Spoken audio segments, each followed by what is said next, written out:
Buenas tardes, mis amados hermanos, bienvenidos. Si se pueden poner de pie, por favor.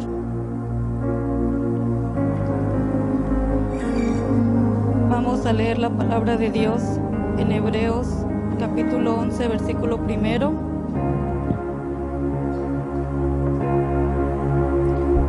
Y la palabra de Dios se lee en el nombre del Padre, del Hijo y del Espíritu Santo.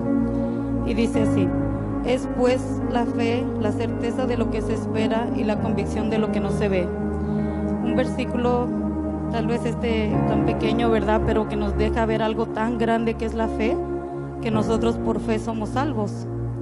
Por fe se hicieron muchos milagros y se siguen haciendo hoy en día, ¿verdad? Por fe David mató a Goliat. Por fe la mujer de flujo de sangre fue sana, ¿verdad? Nosotros debemos de hacer que nuestra fe crezca cada día más y no menguar en eso. ¿Por qué? Porque Jesucristo nos vino a dar ejemplo de que por fe muchos milagros se realizaron, y hoy en día los milagros se siguen realizando si nuestra fe es grande. Vamos a orar, mis amados hermanos. Gracias, Padre bendito, te damos, Señor, en esta tarde por permitirnos estar aquí, Señor, delante de tu presencia, oh Dios. Sabemos que no somos dignos, Señor, de todo lo que tú nos das, Señor, mas sabemos que tú tienes misericordia de nosotros cada día, Señor. Te pedimos que perdones nuestras ofensas, Señor, si en algo te hemos fallado, oh Dios. Perdónanos, a veces hacemos errores sin darnos cuenta, Señor, pero sabemos que tú nos perdonas siempre, Señor. Gracias por mis hermanos aquí presentes, Señor, porque tú los tienes de pie al igual que a mí, Señor. Gracias por sus vidas, Padre Santo. Gracias por mis hermanos de la alabanza, Señor. Gracias por el pastor y por la pastora, por sus hijos, Señor. Gracias por todo lo que tú nos das cada día, Señor, por el oxígeno, Señor, que nos permite respirar, oh Padre Santo, Señor. Te pedimos, Señor, que bendigas, Señor, este servicio, Señor, que seas tú ministrando, Señor, cada corazón, Señor, que pongas palabras, Señor, en el hermano que va a venir a predicar esta tarde, Señor, que seas tú hablándonos a través de él, Señor, que tu Espíritu Santo se derrame sobre este lugar, Señor, y que si hay enfermos sean sanados en el nombre de Jesús, Señor, que toda carga, Señor, sea quitada de sus cuerpos físicos, Señor, todo cansancio, Padre Santo, todo espíritu que no viene de ti, Señor, lo echamos fuera, Señor, en el nombre de Jesús, Señor. Te pedimos, Padre Santo, por los hermanos de la alabanza, Señor, que seas tú bendiciendo sus voces, Señor, sus manos, Señor, su cuerpo físico, Padre Santo, Señor, que esas canciones, Señor, que ellos prepararon, Señor, para ti, Señor, sean como un perfume grato, Señor, a tus pies, Señor. Padre Santo, gracias por todo lo que nos has dado, Señor. Bendice a los hermanos que no pudieron llegar hasta aquí, Señor. Solo tú sabes, Señor, qué es lo que está pasando con ellos, Señor, pero tú bendícelos donde quiera que ellos estén, Señor. Bendice, Señor, a todos aquí presentes, Señor. Te damos gracias por todo lo que haces, Señor, y todo esto lo dejamos en tus manos, Señor, en el bendito nombre de tu Hijo amado Jesucristo. Amén. Amén, gloria a Dios. Demos un fuerte aplauso al Dios poderoso y únanse con nosotros para cantar esos cantos.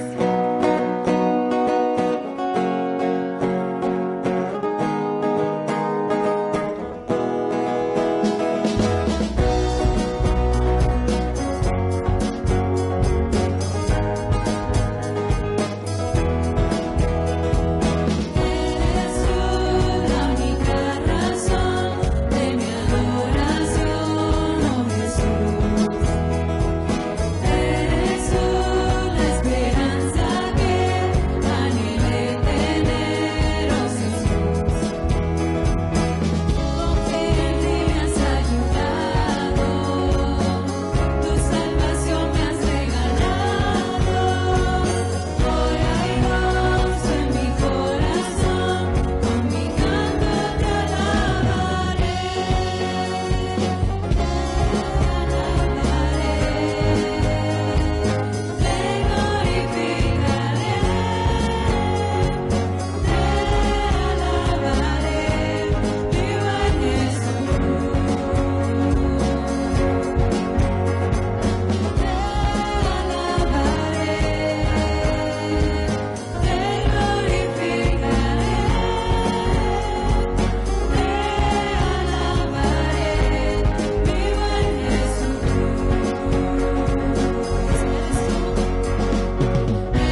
versículo bien conocido y dice así: bienaventurado el varón que no anduvo en consejo de malos, ni estuvo en camino de pecadores, ni en la silla de escarnecedores se ha sentado, sino que en la ley de Jehová está su delicia, y en su ley medita de día y noche.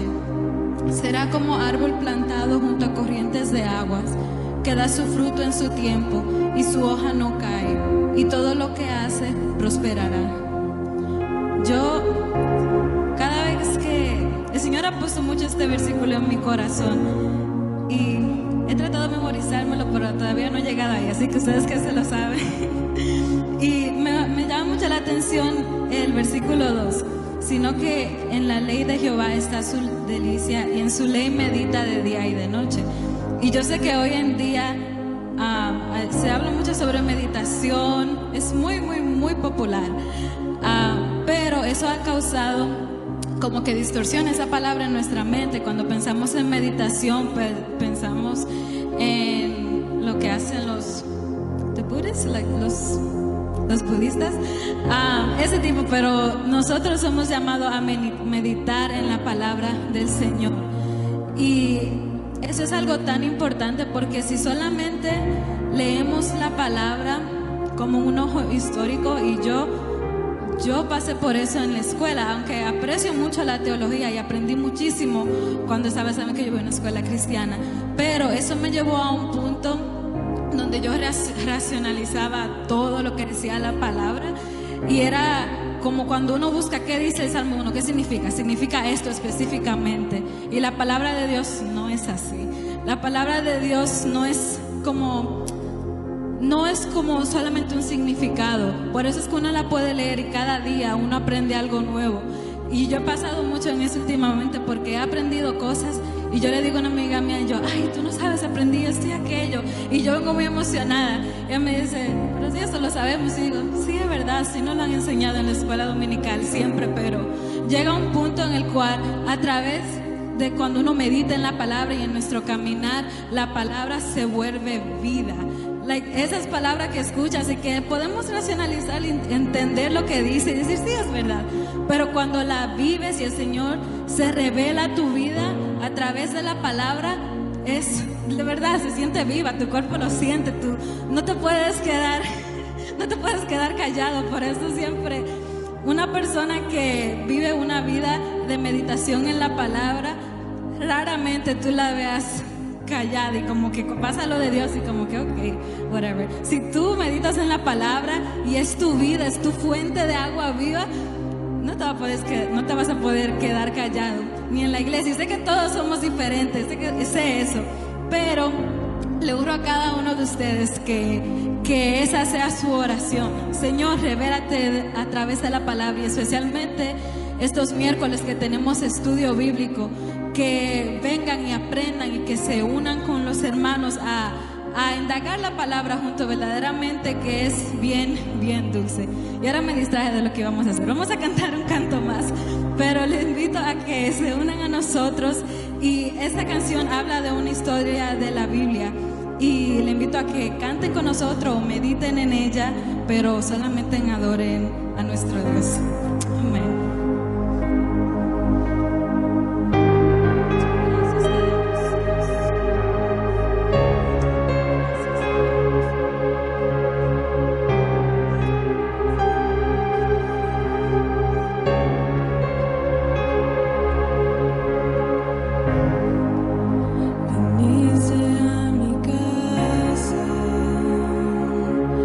Visitaste, disfruté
gracias por tu presencia, Padre amado.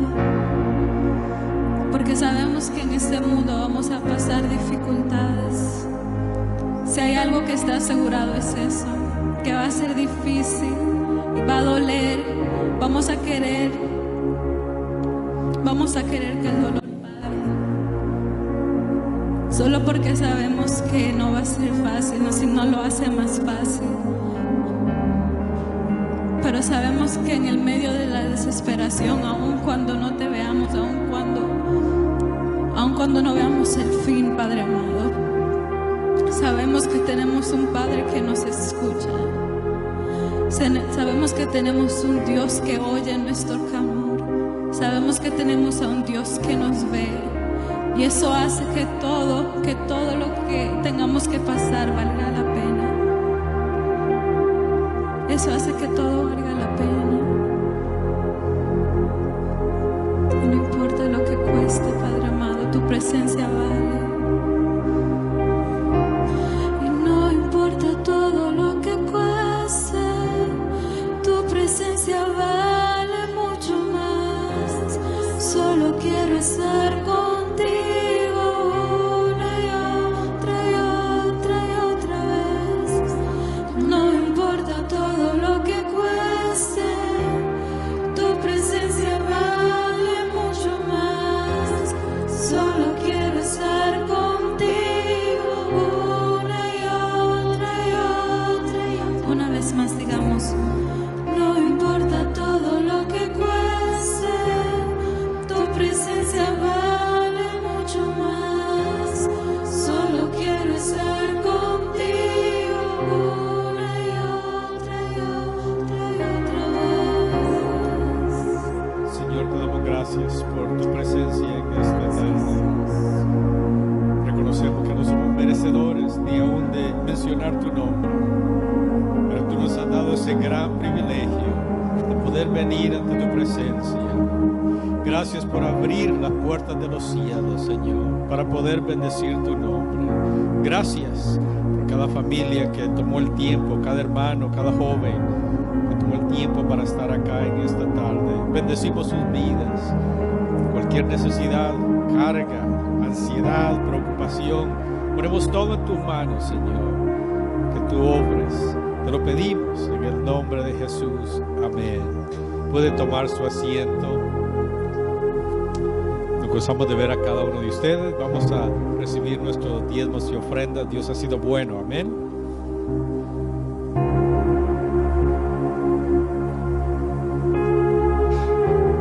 Vamos a orar. Señor, te damos gracias nuevamente por el privilegio que tú nos das de adorarte por medio de nuestros diezmos y ofrendas.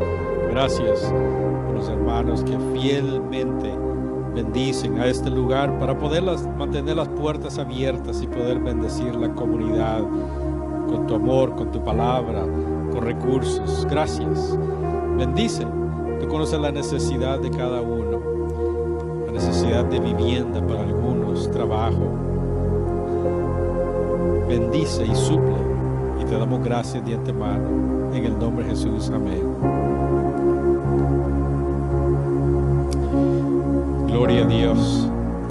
Bueno, nada más quería anunciar que este viernes y sábado los varones vamos a estar asistiendo al campamento en Holland, so no se olvide de orar por ellos, por nosotros, diría. Y este viernes domingo hay una actividad de damas. Damos gracias a Dios por el grupo de damas que están motivadas para mover el departamento hacia adelante. So, va a haber una actividad este domingo, no se olvide de ello. Amén. Y vamos a tomar un minuto y orar por algunas necesidades en este momento. No sé si todos han recibido mis textos o han visto la información, pero nuestra hermana Villarreal está muy delicada de salud. Tuvo una infección hace unas semanas, si no me equivoco, y la llevaron al hospital, pero de ahí descubrieron que su corazón está bastante débil.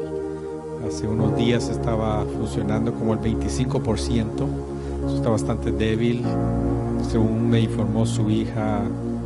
Creo que fue hoy que tenía oxígeno porque que su corazón está bastante débil. Vamos a orar por ella y su familia. Amén. Que Dios haga la voluntad y lo fortalezca. Y también nuestra hermana Durán, oremos por ella. Ella está un poquito delicada de salud también. Y también vamos a orar por la actividad del día 27. Nuestra hermana Miriam me había pedido que orara por su primo que está delicado de salud también, de cáncer. Amén. Si se une conmigo, vamos a orar por estas necesidades. Padre, te damos gracias por la bendición que tú nos das de orar.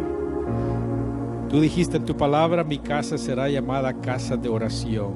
Y eso es lo que hacemos siempre que venimos a tu casa, orar por nuestras necesidades, necesidades de la comunidad, necesidades de nuestra congregación, necesidades del mundo. Y en esta tarde oramos por nuestra querida hermana Villarreal. Tu palabra dice que tu vara y tu cayado infundirán aliento. Y pedimos que tú des ese aliento, esa fortaleza a su cuerpo. Y que tú le bendigas ahí donde ella se encuentra. Que ella pueda continuar experimentando tu paz, tu gozo y bendición. Y disfrutar el tiempo que sus hijos y familiares están con ella. Bendícela. También oramos por nuestra hermana Gisela, que ha estado delicada de salud de sus huesos, que tú toques sus piernas, sus rodillas, que tú le ayudes, Padre, y le des esa salud y fortaleza que necesita. También por nuestra hermana Durán, pedimos de que tú le bendigas y le fortalezcas. También oramos por Juan en República Dominicana. El reporte dice que tiene cáncer, pero creemos en el reporte tuyo. Tú tienes la última palabra y continuamos orando por salud sobre su vida. Y nos unimos a la familia que está orando por él y amistades. También oramos por la actividad del día 27. Ponemos todo en tus manos de que tú obres, Señor, para poder efectuar esa actividad. Y prepare los corazones y las vidas. Lo ponemos todo en tus manos. En el nombre de Jesús. Amén. Bueno, vamos a los que participan en sus clases, respectivas clases, vamos a asistir. Y Mana Kelly, ella va a enseñar hoy, so I'm glad that you are.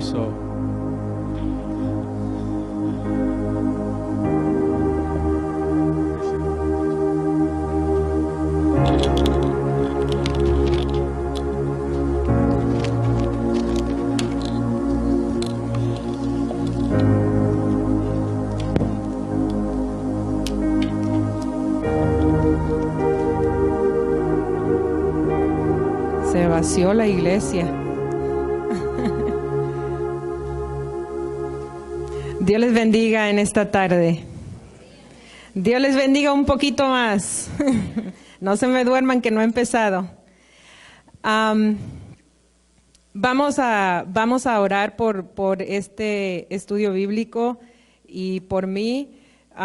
Creo que ¿cómo se dice? Mi ritmo cardíaco no sube ni tanto cuando estoy corriendo y estoy en cardio intenso como lo tengo ahora. Estoy como que el corazón se me quiere salir de sitio.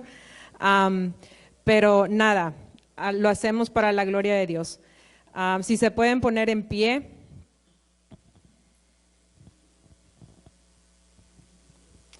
Señor, te damos gracias en esta hora. Gracias, oh Dios, por esta oportunidad que nos has dado de llegar a tu casa, oh Dios. Gracias, oh Padre, porque eres bueno y misericordioso. Gracias, Señor, porque tu bondad se manifiesta cada día en nuestras vidas.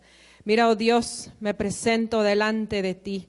Presento a cada hermano que está presente en este lugar, Señor. Ponemos nuestros corazones, oh Padre, y te pedimos que tú hables y ministres a nuestras vidas a través de tu poderosa palabra, Señor. Te presentamos cada clase que está ocurriendo, cada persona en este lugar, Señor. Henos aquí, oh Padre, háblanos en el nombre poderoso de Jesús. Amén. Se pueden sentar. Esta noche yo voy a estar hablando, o más bien dando el estudio bíblico de Hechos 7. Es un capítulo bastante amplio y voy a tratar de portarme muy bien y mantenerme dentro del horario. Son 60 versículos y lo dividí en 9 partes diferentes. En 9 partes diferentes para tratar de cubrir lo más posible. Entonces, voy a comenzar con una breve introducción y vamos a ir leyendo conforme vayamos entrando a cada una de las partes. Y pues la semana pasada se hablaba de Hechos 6 y se introducía la elección de los 7 diáconos, entre los que se destacaba Esteban. Entonces, sabemos que por lo que vamos a ver esta noche, Esteban no solamente vivió por el Evangelio, sino que lo vivió y después dio su vida por el Evangelio. Su deseo de servir a Cristo obviamente se tradujo a través del servicio para con los demás. Y entonces, si pensamos en su currículo, pues se destaca por diferentes cualidades espirituales, entre las cuales estaba la fe, la sabiduría, la gracia, el poder y sobre todo estaba lleno del Espíritu Santo. Fue líder, fue maestro y muy polémico, y también fue un administrador eficaz y un excelente predicador antes de convertirse en el primer mártir de la iglesia primitiva. Fue uno de los primeros 7 diáconos escogidos para supervisar la distribución de alimentos a los más necesitados en la iglesia primitiva. Y entonces, entre los puntos principales del discurso de Esteban, yo estoy señalando 3. No significa que estos sean los únicos, pero para efectos de este estudio bíblico me voy a concentrar en estos 3 aspectos. El primero es que Esteban habla de la historia de Israel como que esta es la historia de los hechos de Dios en el mundo. Y nos enseña que sin importar qué tan infieles seamos, Dios extiende su misericordia una y otra vez sobre nosotros. El segundo punto es que los hombres tuvieron un encuentro con Dios mucho antes de que existiera un templo, porque Dios no vive en un templo, Dios no se contiene en 4 paredes. Y el punto número 3 que me voy a enfocar es que la muerte de Jesús fue un ejemplo más de la rebelión y el rechazo de Israel hacia Dios. En realidad, el título de este capítulo es Defensa y muerte de Esteban, pero quiero aclarar que Esteban no se está defendiendo. Esta no es una defensa. Más bien, Esteban utiliza el escenario o aprovecha el escenario para resumir las enseñanzas de Jesús.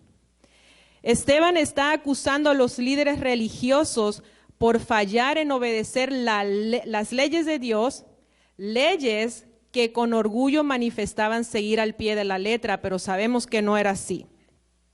Así que vamos a entrar de lleno al capítulo y vamos a leer los primeros 8 versículos. Vamos a leer versículo 1 al 8.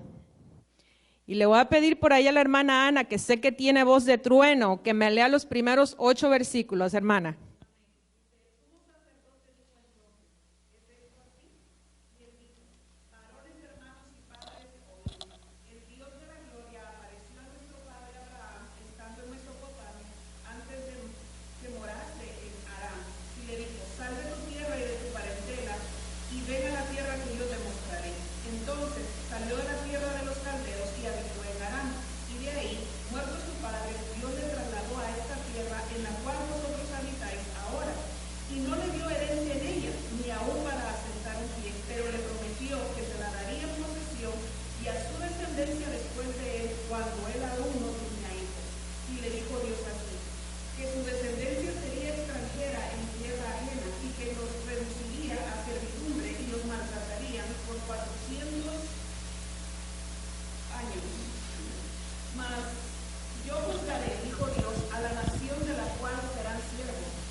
Gracias. Suena bien familiar esta historia, ¿verdad? Esto que estamos leyendo en Hechos suena bien familiar a algo que hemos leído anteriormente. Y es porque Esteban estaba preparando el escenario para lo que iba a presentar, para su discurso. Comienza haciendo un resumen de la historia judía con una aplicación que paralizó y enfureció a su audiencia. Hizo una extensa exposición acerca de la relación del pueblo de Israel con Dios. Se cree que de acuerdo a la información que vemos aquí y lo que leemos en Juan y Mateo, que el sacerdote al que se refiere en este versículo 1, el que le preguntó a Esteban, ¿es esto así?, se cree que es Caifás, el mismo que presidió el juicio de Jesús.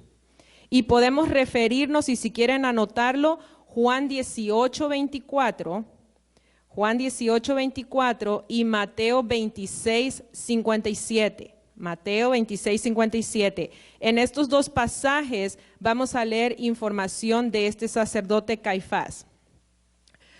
Cuando el sacerdote le hace la pregunta, ¿es esto así?, lo que él se está refiriendo es a las acusaciones mencionadas en la semana pasada en Hechos 6:11 al 14.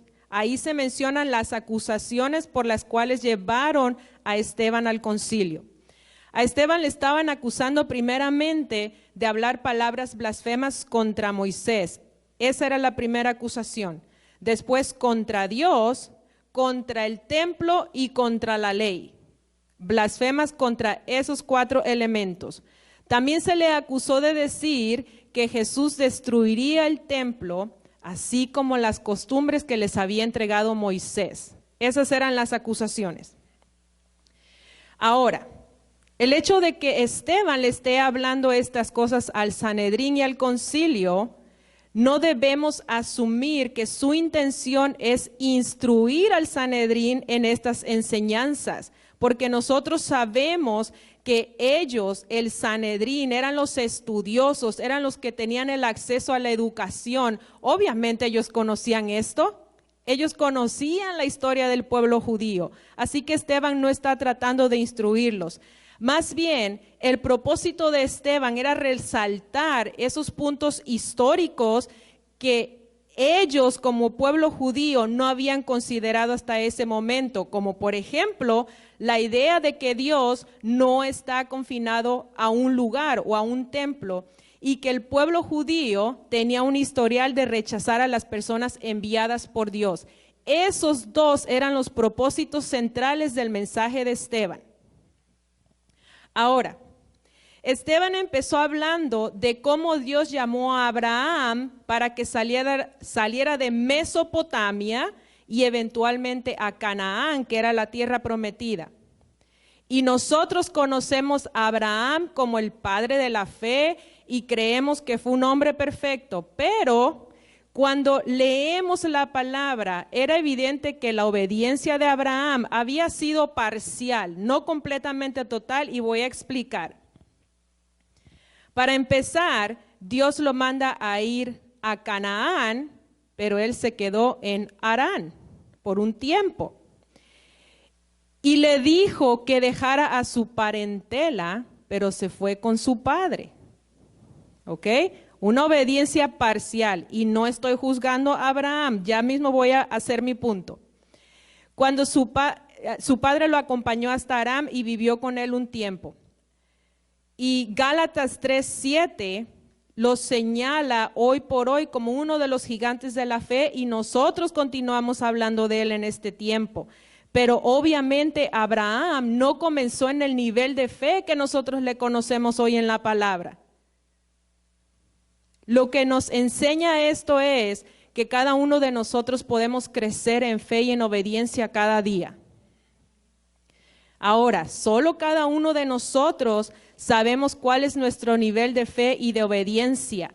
Y la buena noticia es que no te tienes que quedar como estás. Si tu fe está poquita a un nivel bajito, buena noticia, no se tiene que quedar así. Si no eres tan obediente, buena noticia, no te tienes que quedar así.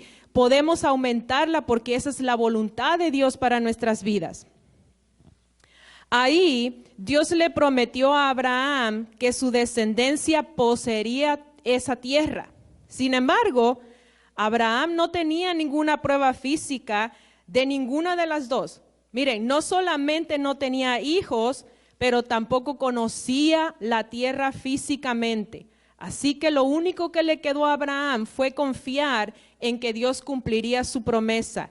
Y mira, hermanos, así van a llegar momentos en nuestras vidas en los que solo nos va a tocar confiar y reclamar las promesas de Dios sobre nuestras vidas, porque todo quizás a nuestro alrededor parece opuesto. Con esto, Esteban enfatizó una relación con Dios donde la fe está por encima de la evidencia física.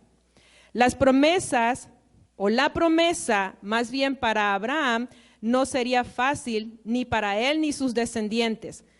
Pues Dios les está aclarando, y Ángela lo decía ahora, la noticia que les tengo es que este caminar no va a ser fácil. Y yo recalco este statement, esta oración que ella dijo. Mire que Dios le dijo a Abraham que iban a ser extranjeros en tierra ajena y que serían reducidos a servidumbre. Y yo me pongo a pensar, wow, le hace la promesa de que va a tener una gran descendencia, de que van a heredar esa tierra, pero le dice, pero también van a ser extranjeros en una tierra lejana y van a ser siervos, van a ser reducidos a servidumbre. ¡Qué promesa! Entonces, Dios le da un pacto a Abraham que lo conocemos como el pacto de la circuncisión, como una señal de esa promesa. Dios le pide a Abraham que circuncide a todos los varones de su casa. Desde entonces, Dios le habló a Abraham de los 400 años de servidumbre, pero también le prometió que iba a juzgar a esa nación. Esa es la primera parte hasta el versículo 8. Vamos a continuar a la segunda parte y vamos a entrar a los versículos 9 al 16. Déjame ver. La hermana Isabel, ¿me lee del 9 al 16?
Gracias, hermana.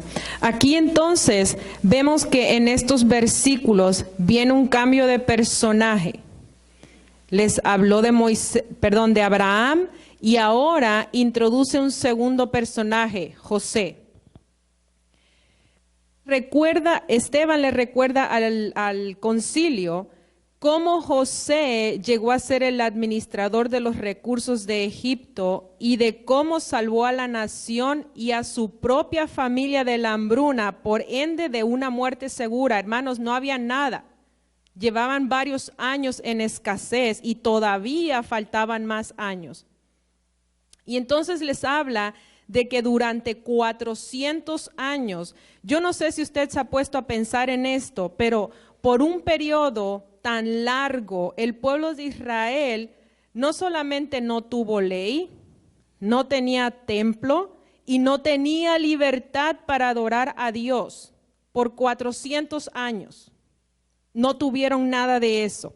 Sin embargo, esto no quiere decir que iban a dejar de ser el pueblo escogido de Dios, porque siempre lo fueron y siempre seguirán siendo el pueblo escogido de Dios.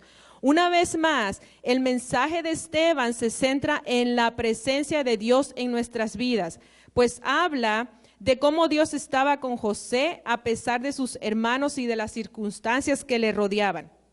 Esteban enfatiza que José no tenía que ir al templo para estar cerca de Dios, porque Dios estaba con José todo el tiempo.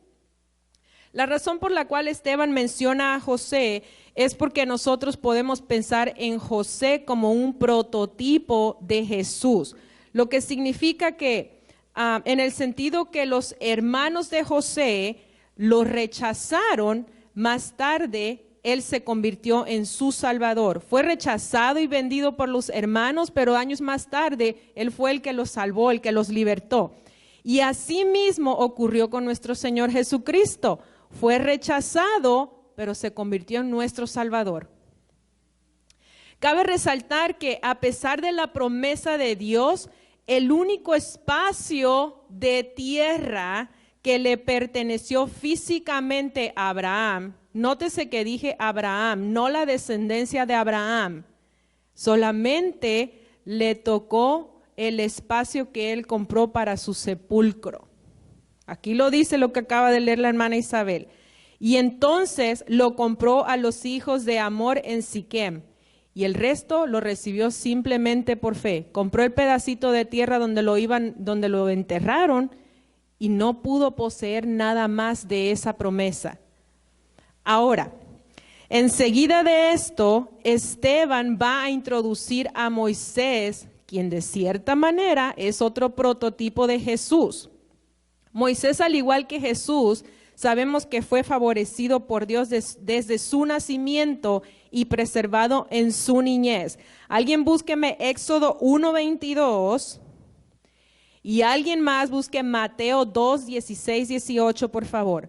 Vamos a comparar en qué sentido, Éxodo 1:22 y Mateo 2:16-18. Vamos a comparar en qué sentido Jesús y Moisés es un prototipo de Jesús. Vamos a ver qué pasó en Éxodo con Moisés, que es bien similar a lo que pasó con nuestro Señor Jesucristo en Mateo 2:16-18. ¿Quién me encontró Éxodo 1:22? Hermana Miriam.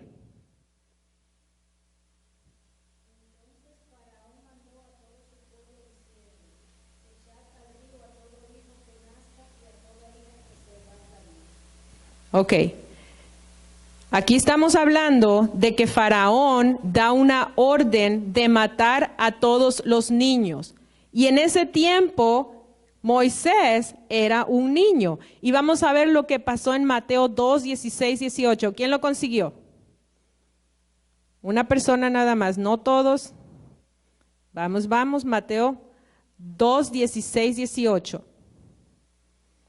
¿En serio? Hermano Diego lo consiguió. Ajá, 2:16-18.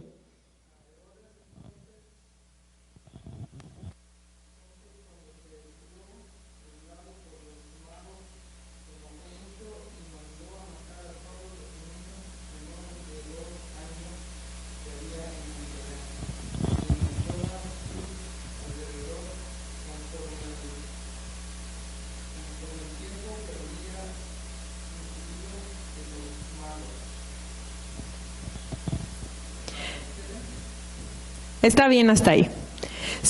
Aquí vemos, Faraón da la orden de exterminar a todos los varones, a todos los niños varones del pueblo de Israel, y acá vemos a un Herodes dando una orden de exterminar a todos los niños que tuvieran más o menos entre el promedio de 2 años de edad. ¿A quién estaba tratando de matar Herodes?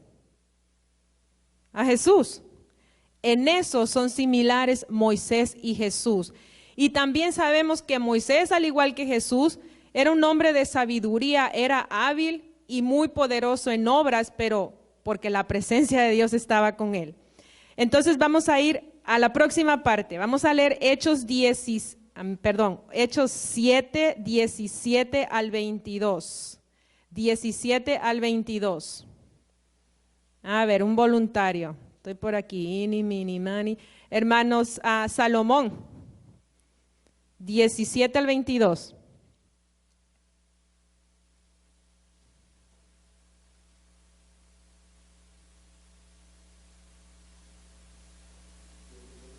Diecisiete al 22.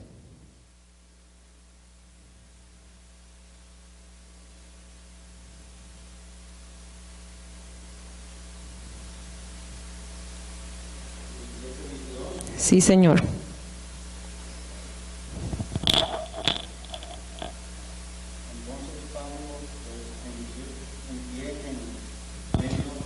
Hechos 7, 17 al 22.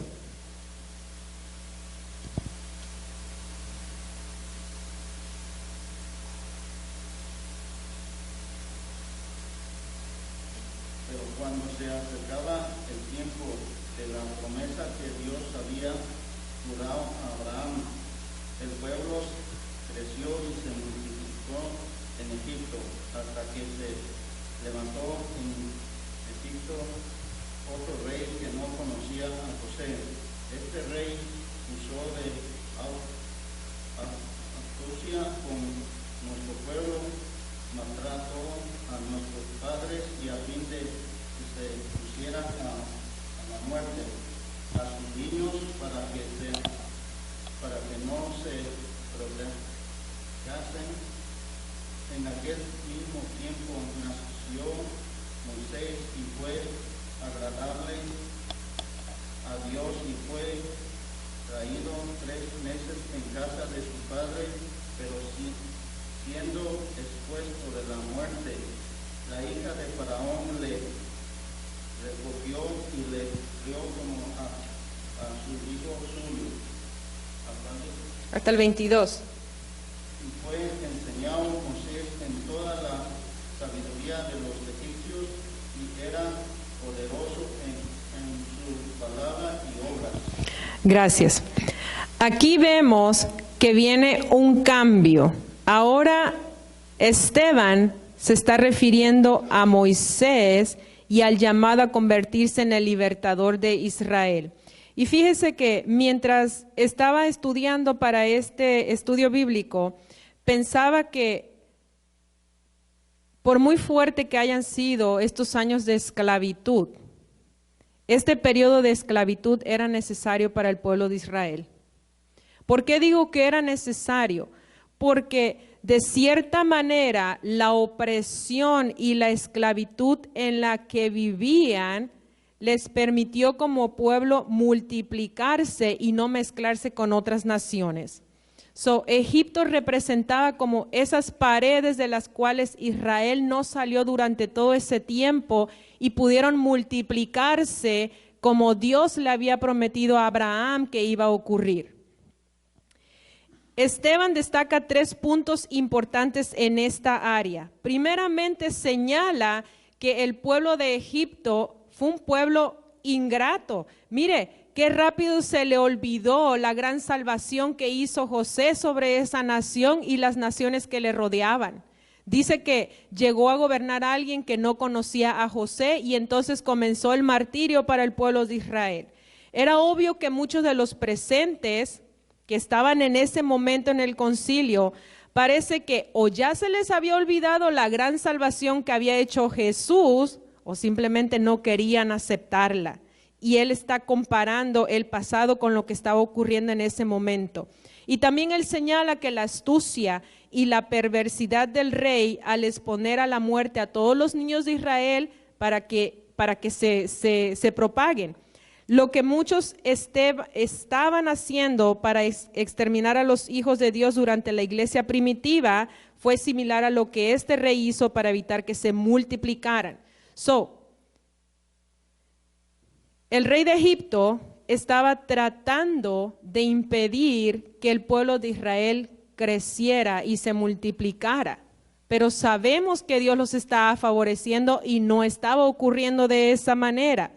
Pero entonces en la iglesia primitiva estaban tratando de detener que el pueblo de Dios, los creyentes de la iglesia primitiva se multiplicaran también, y también el enemigo utilizó astucia y artimañas para tratar de detenerlo.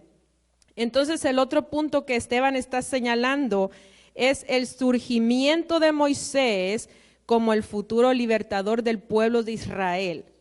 Cuando la persecución contra los hijos de Israel estaba en uno de los momentos cumbre, ahí nació Moisés, y aún así Dios lo preservó. Así que no importa en qué situación nos encontremos, si Dios ha prometido, Dios nos va a preservar a pesar de lo que nos rodee. Qué Dios poderoso tenemos, ¿verdad? Entonces, esto nos enseña que aunque Moisés, fíjese, aunque Moisés fue un asesino, como quiera, Dios estuvo con él y lo favoreció. El pueblo inicialmente lo rechazó y le dijo, ¿quién te crees tú que vas a venir a gobernarnos? Tú no eres nadie, vete para allá con los ricos, allá donde tú perteneces, no perteneces con nosotros. Pero Dios lo estaba preparando para la tarea que le esperaba. Y vamos a leer la próxima porción, que es el versículo 23 al 29 del capítulo 7. Hermana Ruth, ¿me lee el 23 al 29? Gracias.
Gracias. Si alguien puede ir buscando Éxodo 2:1-15, se lo voy a agradecer. Éxodo 2:1-15.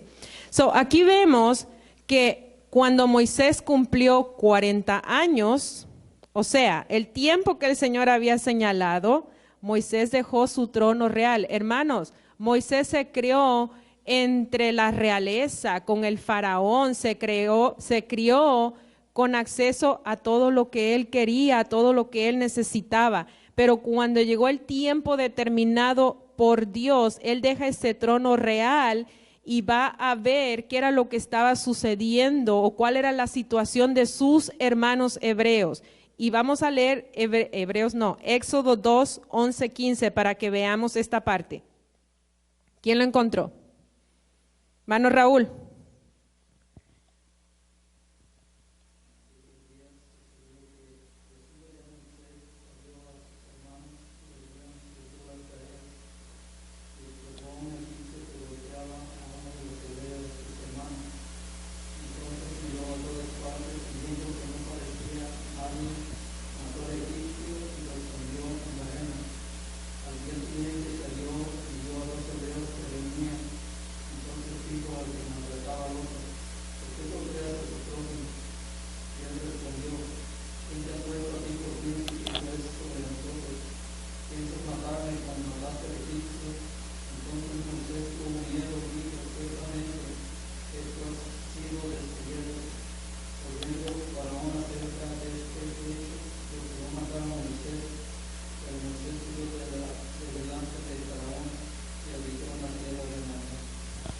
Las palabras son exactas, lo que me hace saber que Esteban conocía perfectamente la historia del pueblo de Israel.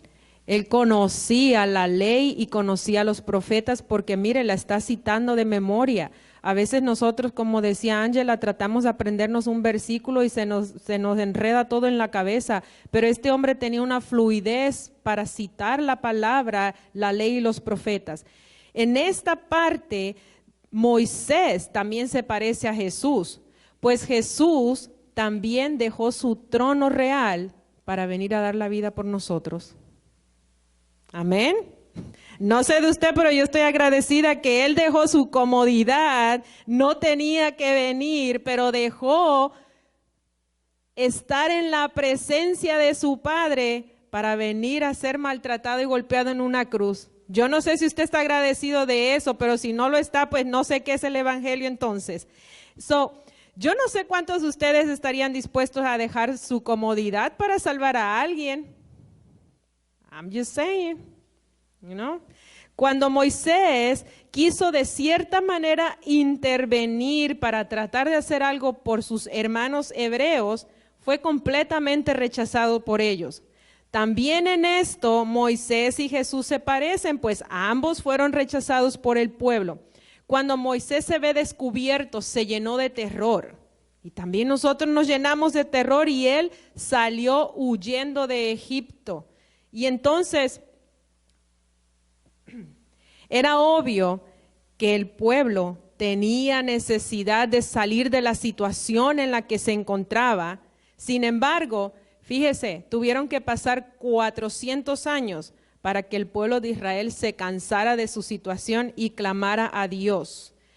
Yo no creo que nosotros necesitamos vivir, es imposible anyway, pero no creo que necesitamos vivir 400 años en una tribulación para reconocer que solamente Dios nos puede rescatar. Tenemos que reconocer que Él es el único que nos puede librar de nuestras situaciones. Y el pueblo de Israel 400 años nada más esperó, nada más 400. Así que cuando Dios nos ofrece ayuda y nos las pone al frente, preferimos seguir viviendo en opresión, porque a veces somos medios duros. ¿Verdad que sí? Escuché por allá atrás. Yeah. Hechos 7, 30 al 43. Vamos a leer esta porción que es otra parte que yo dividí este capítulo. 30 al 43. A ver, ¿quién está listo con el 30 al 43? Ángela.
Cuarenta y tres.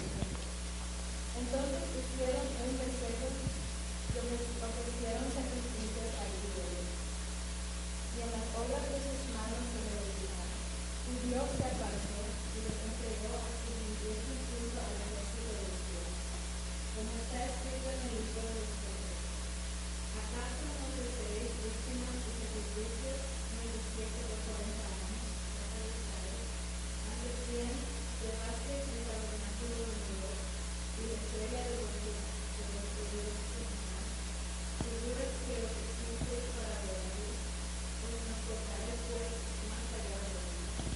Gracias. Aquí Esteban enfatiza el punto principal delante del concilio, que Dios, su gloria y obra definitivamente no están confinadas al templo y que Dios se le apareció a Moisés en el desierto mucho antes de que ni siquiera a Moisés le pasara la idea de un templo. Esteban sabía y conocía de la religiosidad de su audiencia o perseguidores más bien, por eso es que menciona a Abraham, a Isaac y a Jacob cuando Dios se identificó con Moisés. Señala como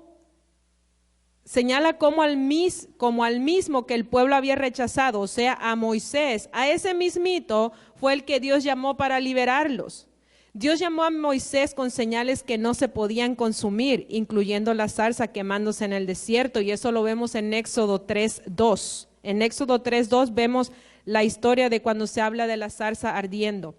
Y quiero decirles que cuando pensamos en la zarza ardiendo, esto es una representación del estado en el que se encontraba el pueblo de Israel en ese momento. ¿Qué quiero decir con esto?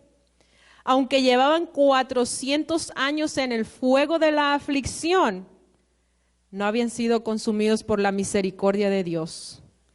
Mire, 400 años, eso es mucho.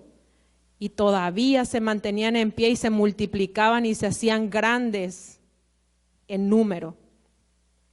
Entonces, me encanta que en esta traducción Esteban dice, este Moisés, y vuelve a decir en el otro versículo, este Moisés, y este Moisés, y este Moisés. No se está refiriendo a él despectivamente como decir, esta muchachita o este hombre. Lo que él está queriendo decir es que quiere asegurarse que los presentes entiendan que Esteban comprendía perfectamente la trayectoria de Moisés y lo que Dios había hecho a través de él. Y obviamente si él comprendía la trayectoria de Moisés, no había razón de estar hablando blasfemias en contra de él.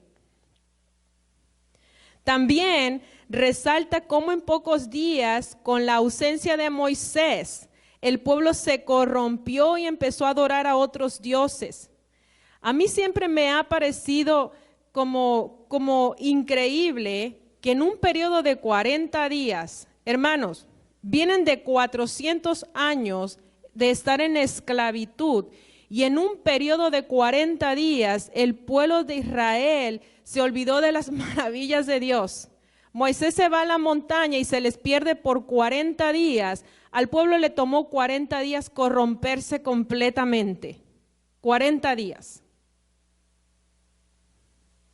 Ellos experimentaron ver el mar rojo dividido, pudieron pasar en seco, habían visto todas las maravillas y milagros que el Señor había hecho, pero con todo y eso, su corazón se apartó de Él, se apartó de Dios. Por eso es crucial que cada uno de nosotros le pidamos a Dios que nos examine diariamente para asegurarnos de que nuestros corazones están en el lugar correcto. Y quisiera que leyéramos Salmos 139, 23 al 24, que este consejo debiéramos vivirlo todo el tiempo. Salmos 139, 23 al 24, y si alguien más puede buscar Proverbios 4, 23. Salmos 139, 23 y 24. Si alguien lo tiene, comience a leerlo en voz de trueno. Y mientras tanto, alguien más me va buscando Proverbios 4, 23.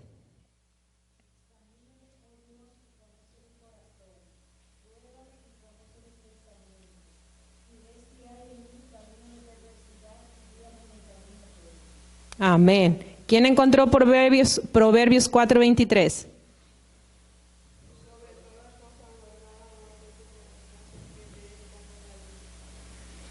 Fíjese, este pueblo le tomó 40 días y su corazón se regresó a Egipto, regresó a la esclavitud, regresó a lo que fueron por 400 años.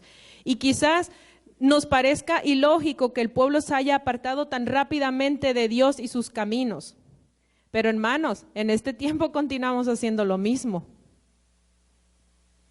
Dios hace gran salvación con nosotros y de repente, cuando todo nos va bien, nos desaparecemos.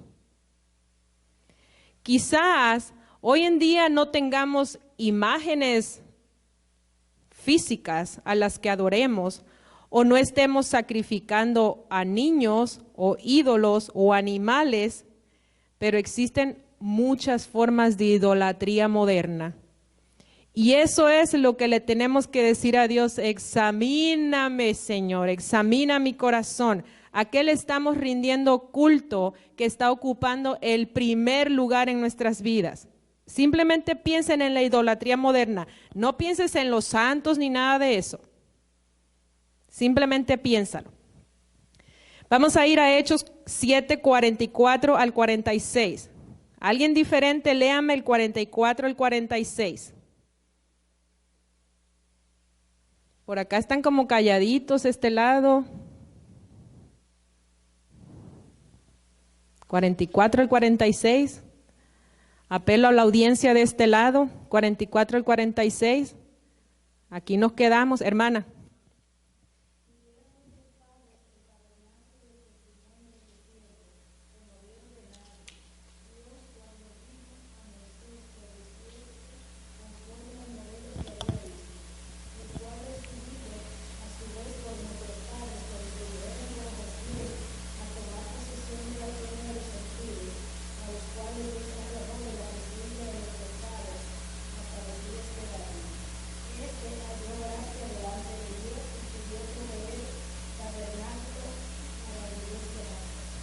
Fíjese que en estos versículos Esteban hace un cambio de enfoque, va de la ley al templo. Y es que tenemos que entender, y Esteban quería que el pueblo comprendiera, que Dios en ningún momento demandó la construcción de un templo. And don't get me wrong, no estoy diciendo que tener un lugar donde adorar a Dios es malo. Claro, necesitamos congregarnos, necesitamos un lugar en donde estar, pero no significa que Dios está confinado a estas 4 paredes. Entonces,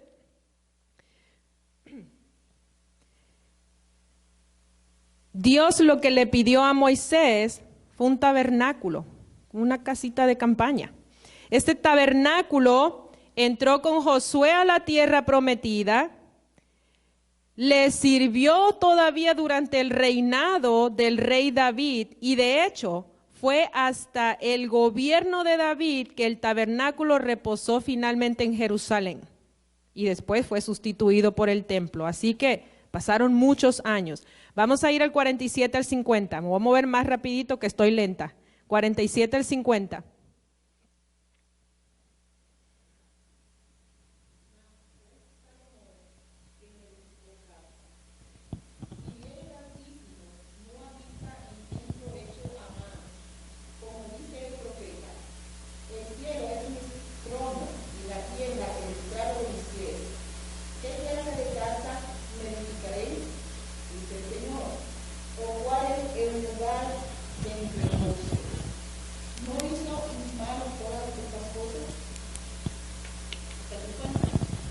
Sí, por favor.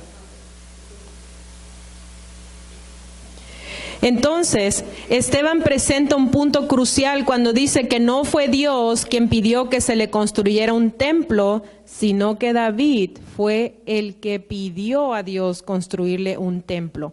Y nosotros sabemos la razón por la cual David no pudo construir ese templo, ¿verdad que sí sabemos por qué él no pudo? ¿Por qué? Por sanguinario, tenía las manos llenas de sangre, tenía los recursos, tenía lo que se necesitaba para construir el templo, pero Dios le dijo, está bien, si eso quieres hacer, está bien, pero no vas a ser tú, va a ser tu hijo. ¿Ok? Así que Salomón es el que ejecuta el plan, pero el papá le dejó todos los materiales, ya todo listo para construirse el templo, y él fue el que dirigió la construcción. Y vemos que Salomón obviamente dice que no ha habido ni habrá nadie tan sabio como Salomón, dedica el templo a Dios, pero él reconoce que el templo no podía contener a Dios. Y nosotros sabemos que el templo es sagrado porque Dios lo bendijo, porque Dios permitió que se construyera, pero no porque era necesario. Y aquí en el versículo 49, una vez más, vemos el conocimiento de Esteban, porque en el versículo 49 está citando a Isaías 66:1 cuando dice: el cielo es mi trono y la tierra el estrado de mis pies. ¿Conocía la ley y los profetas este hombre? Claro que los conocía. Vamos al 51 al 53.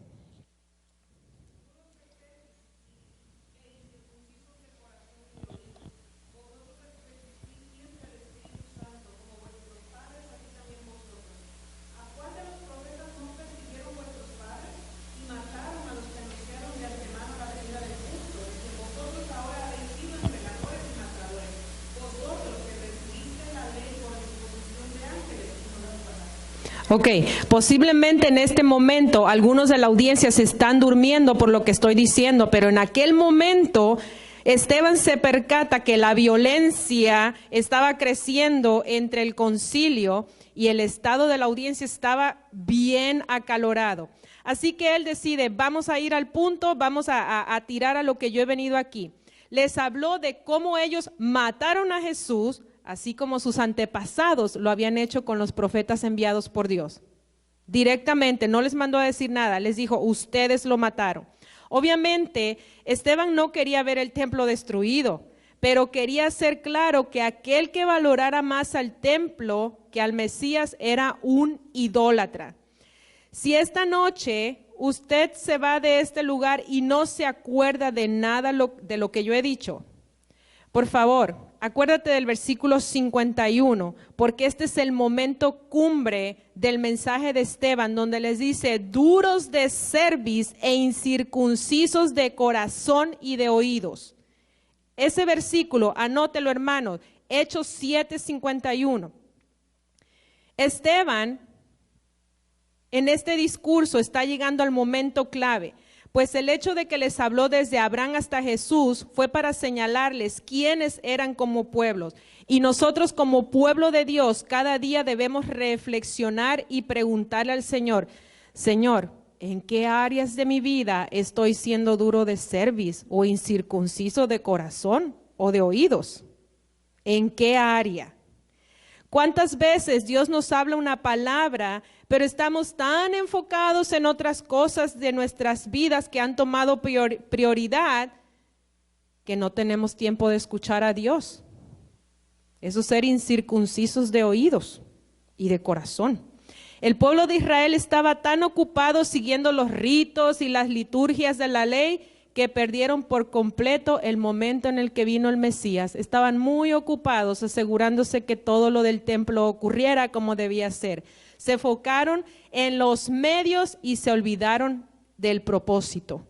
Lo mismo nos ocurre en este tiempo, no se sienta muy santo. No permitimos que a veces nos envolvemos tanto aún en las cosas de la iglesia y trabajando en la obra del Señor, que llega el momento que quitamos la mirada del Señor y eso es peligroso. Sería triste pensar que hicimos toda la obra del Señor mientras estábamos aquí en la tierra y que al final el Señor nos diga lo que dice Mateo 7:23. Búsquense Mateo 7:23 para que vean lo que dice. No queremos que ese sea el mensaje que Jesús nos dé, que nos diga, no te conozco. Pero Señor, no te conozco. No queremos eso. Vamos a la última parte. Estoy tarde 3 minutos. 54 al 60. ¿Quién me lo lee?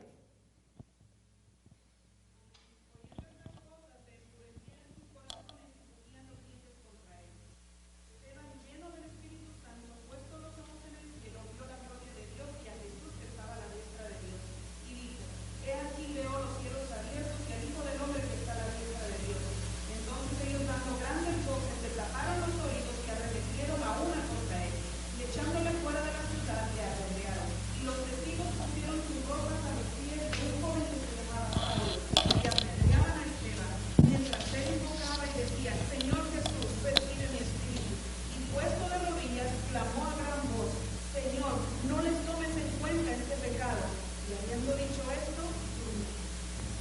¿Qué les parecen esas palabras? Suenan familiares esas palabras, ¿verdad? Y la acción de Esteban. Fíjense que en Hechos utilizan la palabra que se fueron enfureciendo. Y esta palabra enfurecer, en el original del griego, la palabra es ormao, es la misma palabra que se utiliza en Lucas 8:33. ¿Se acuerdan de la historia del endemoniado y que había un hato de cerdos y los demonios se fueron en los cerdos y los cerdos se desbarrancaron por el peñasco ese? Ok. Con esa furia que esa legión de demonios salió de ese hombre y se metieron a los cerdos y se desbarrancaron de ese peñasco, así era la furia que tenía el concilio en ese momento. Mire, dice que crujían los dientes. Yo no sé si usted ha visto una pelea de perros,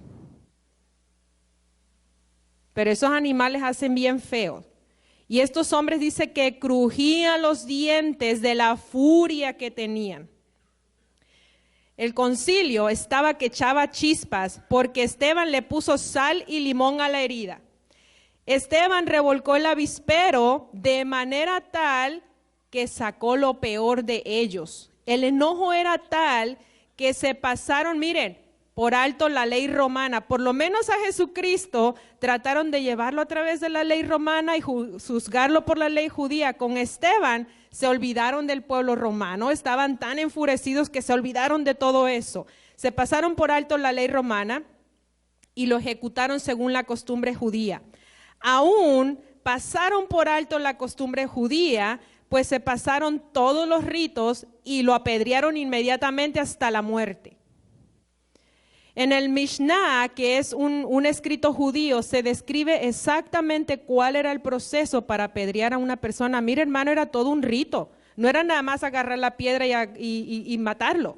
Era todo un rito y no lo voy a leer porque estoy tarde.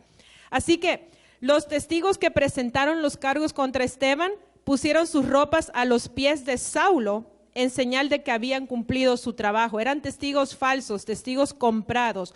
Obviamente, Saulo consintió en todo lo que estaba sucediendo ahí. Pero yo creo que esto era más que necesario. Saulo tenía que ver y entender lo que era padecer por la obra de Dios y lo que era también atacar a aquellos que hacían la obra de Dios. Saulo experimentó las dos caras de la moneda. Finalmente, Esteban, siguiendo los pasos de su maestro, pidió al Señor que recibiera su espíritu. Cuando Jesús le pidió a su Padre que recibiera su espíritu y sobre todo que no les tomara en cuenta sus acciones. Lo que me encanta es el hecho de que sabemos que Cristo está sentado a la diestra del Padre. Y dice que cuando Esteban levantó la mirada al cielo, ¿cómo estaba Cristo? ¿Estaba sentado? Léalo, lo acabamos de ver aquí. ¿Cómo estaba Cristo? ¿En qué visión vio Esteban a Cristo en ese momento? Nosotros sabemos por referencia bíblica que Jesús está sentado a la diestra del Padre. Pero en ese momento, en la visión que tuvo Esteban, cuando abrió o levantó sus ojos al cielo, vio a Jesús puesto en pie. Y mi pregunta es, ¿qué estás haciendo tú o qué podemos hacer nosotros para lograr que Jesús se levante de su trono? Lo que Esteban estaba haciendo logró tocar el corazón de Jesús de manera tal que se levantó de su trono y extendió las manos para decir, ven acá, hijo, que te estoy esperando. Y ahí él murió en los brazos de Jesús. Así que pregúntate, ¿qué estoy haciendo que amerite que el Señor Jesús se levante de su trono? Dios les bendiga.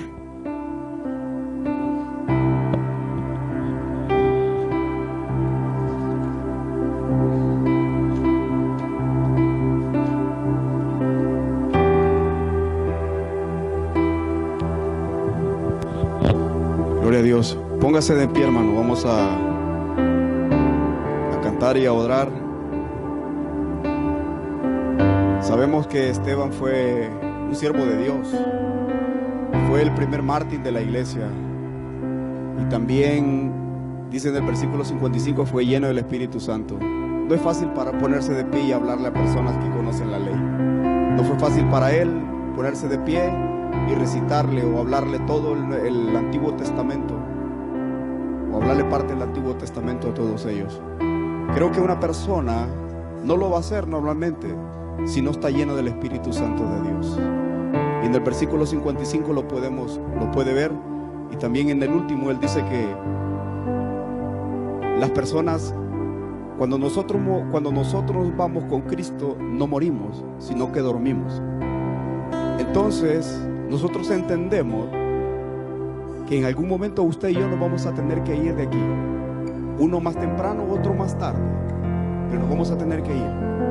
Pero tenemos la convicción que si nos vamos con Cristo no vamos a morir, vamos a dormir, porque cuando Él regrese y escuchemos, dice, los muertos en Cristo resucitarán primero.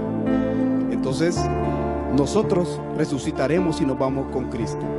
Así que todos aquellos hermanos que se han partido y se nos han adelantado en el camino de la vida, ellos están durmiendo, porque aquí lo dice en el último versículo.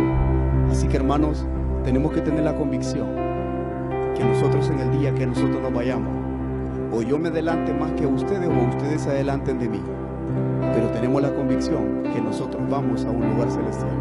Señor, te damos gracias en esta hora, te damos gracias por mi hermana, Padre Santo.